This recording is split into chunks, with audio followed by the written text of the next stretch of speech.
बड़े बुजुर्ग के हवाले से अर्ज करता हूं, बगदाद तबाह हो गया था चंगेज के जमाने में। या हलाकू या पूरे अक्सरियत को उन्होंने कत्ल कर दिया था, चंद बच गए होंगे, जगह जगह लाशें। उस जमाने में चंगेज की या हलाकू की बेटी गुजर रही थी रास्ते से, उसने एक जगह कुरान के पढ़ने की आवाज सुन ली, कहीं कुरान की तिलावत हो रही थी, रुक गई, अपने खादिमों से कहा देखो यहाँ कहीं अरबी की आवाज है, कुरान की आवाज आ रही है। ढूंढा गया तो देखा एक आलिम रब्बानी है जो चंद लोगों को बैठ करके उस जमाने में कुरान पढ़ा रहे हैं। तो पूरा बगदाद लुट रहा है, कत्ल और गारत गरी आम है और वो कुरान पढ़ा रहे हैं।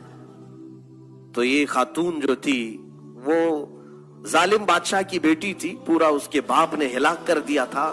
उसने बुलवाया उस आलिम को, कहा कि इस जमाने में भी तुम कुरान की तिलावत कर रहे हो? कहा मैं हर जमाने में कुरान की तिलावत करता हूं, पहले भी करता था, अब भी कर रहा हूं। अच्छा, मैंने तुम्हारे मुतालिक एक बात सुनी है मुसलमानों की, तुम्हारा अकीदा यही है ना कि अल्लाह जो चाहता है वही होता है, अल्लाह जो चाहता है वही होता है? तो उन्होंने कहा बिल्कुल मेरा ईमान है ये, उसके चाहे बगैर कुछ होता भी नहीं है। और तुम्हारा अकीदा यही है कि अल्लाह जिसे चाहता है उसे पावर देता है? उन्होंने कहा बिल्कुल मेरा अकीदा यही है।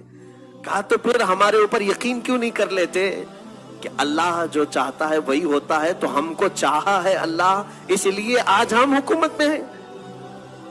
ये आज के चंगेज भी यही कह रहे हैं कि भगवान अगर ना चाहता तो हम लोग नहीं आते थे।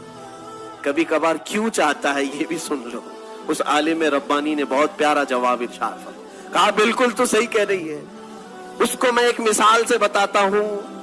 कहा भीड़ें जो चलती हैं, बकरियों का जो गौल चलता है, मालिक एक हो, भीड़ें जब रास्ते पर चलती रहती है, झुंड का झुंड जाता रहता है, लेकिन जानते हो भीड़ें पालने वाला जो मालिक है वो कुत्ते भी पालता है, एक दो कुत्ते भी उसके साथ रहते हैं। भेड़ों के साथ कुत्तों का क्या काम है? कुत्ते क्यों रहते हैं? इसलिए कि भेड़ें जब चलते चलते एक आध कोई रास्ता छोड़ के इधर उधर जाए तो कुत्ता भौंकते भौंकते वापस उसे भीड़ों में शामिल कर लेता है। कुत्ता क्या करता है?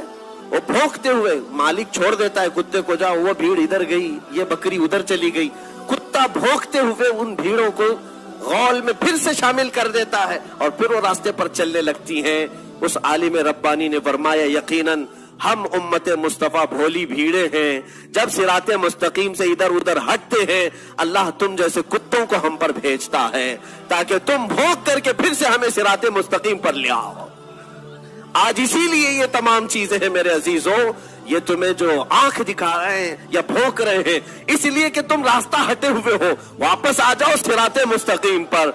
अल्लाह के हबीब का रास्ता छोड़कर कोई इज्जत हमारी नहीं है। उनके जो हम गुलाम थे, खल्क के पेशवा रहे, उनसे फिरे जहां फिरा फिर आई कमी वकार में। उस मौला ने जब ये वादा किया है तुम्हारे लिए, जिसको इकबाल ने यूं कहा कि मोहम्मद से वफा तूने तो हम तेरे हैं, ये जहां चीज है क्या लौहो कलम तेरे।